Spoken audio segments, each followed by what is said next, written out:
Good morning. Brian Early here, field agronomist in North Central Indiana with a field update. I'm bringing this to you as I hear a helicopter outside as I record this flying, spraying some corn. From week to week, we've really seen two diseases start to flourish, which is no surprise with the weather we've had.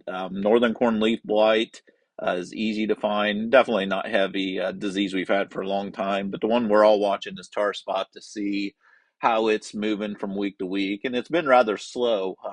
We in my last video, if you watched it, we talked about how cycles of wet and dry really favor development. And as I look north and south in the geography that I cover, the north half, which has really been inundated with rain constantly since planting, we really haven't seen the progression of tar spots. So that constant wet all the time definitely is not as favorable as one would think for that to develop. Now, when you look at the southern third of my geography, and as you move south out of my geography, tar spot south of the Wabash River has really started to move from week to week, where it was not hard to find last week. You can really start to see a lot of spots show up. So we're sitting there with that area also being the earlier planted of the two regions. So we're at the point now where we've got corn that's fairly deep in the reproductive cycle.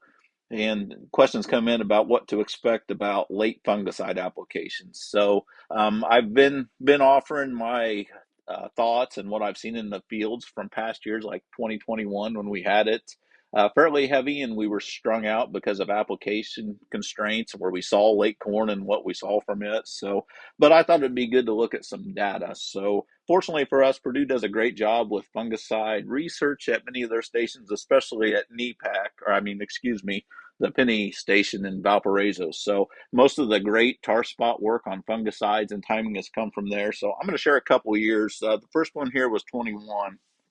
21 was a very heavy year. So a couple things when I looked through their trials, they had a trial with Trivapro on different stages of corn. And what I wanted to see is looking at our reproductive stage. So blister through den, as I got listed out on the left side, what we see in terms of greenness at the end, how well the plants hold on to the greenness with a fungicide application, and then look at the yields. So greenness under canopy percent green there in the middle is exactly like I would think. So blister, milk, you really hold on to the best amount of green with one application at the end of the season. So that tends to be pretty dramatic, and you can definitely see it in this data right here. So some fields we're looking at dough stage applications right now, and you can see a pretty marked difference even between a regular tassel application. A dough stage is holding on to the green better than a dough stage, and definitely better than untreated. So going late on tar spot definitely helps hold on to the green. Now you switch over to the yield side, and I can't explain why the yields are this low at this location in 21. That was generally a good yielding year.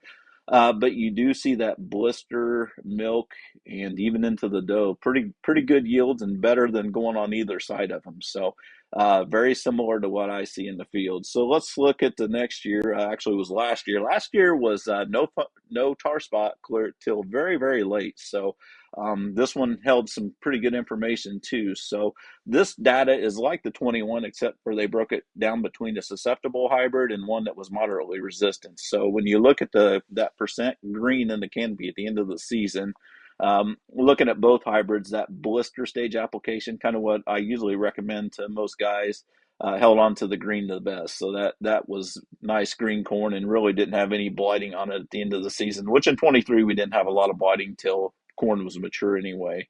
You slide over to the right and look at the yield. Similar story. Both blister and dough were right there with each other, with the blister being just a touch better. And then when you look at those versus the regular R1 and R2, see a similar trend where, especially with the moderately resistant hybrid, it was a little better. So hopefully this gives a little better judgment or a little better insight. So as we said on a lot of this corn that is either in blister or dough stage, the window definitely isn't closed, but it's getting pretty close. So spots will start ramping up. When you see a lot of spots on there, you're a couple weeks away from the blighting, usually going between the spots and really taking out the plants. So while it isn't too late, I think we need to kind of look at what we've seen out of the data and out of what we've seen in observations and what kind of yield increase, if you do decide to spray, you can look at. And looking at this data and what I've seen in the field, that 10 bushel per acre mark is probably something that you really look at. Now, the flip side of that, and something that's hard to quantify, is there is usually standability gains with it too. And some of this stuff, the way the disease is moving, could have a pretty taxing effect on some plants. So, as we set today, a plant in blister dough is 40 to 45 days away from maturity. So, these plants got a long time to be worked on by disease and eat themselves alive, which leaves them susceptible to lodging at harvest. So, where that yield increase may not be an economical thing or barely economical, that increase in standability, especially if you know the fields are going to have to stand out their ways, may definitely be worth an application. So, hopefully this adds a little more data, a little more clarity to that decision. I know it's still tough with what we have going on, but disease is increasing, and it looks like it really is going to do what we thought it would do. So if you have any questions or any concerns, you can always feel free to reach out to us. Thank you.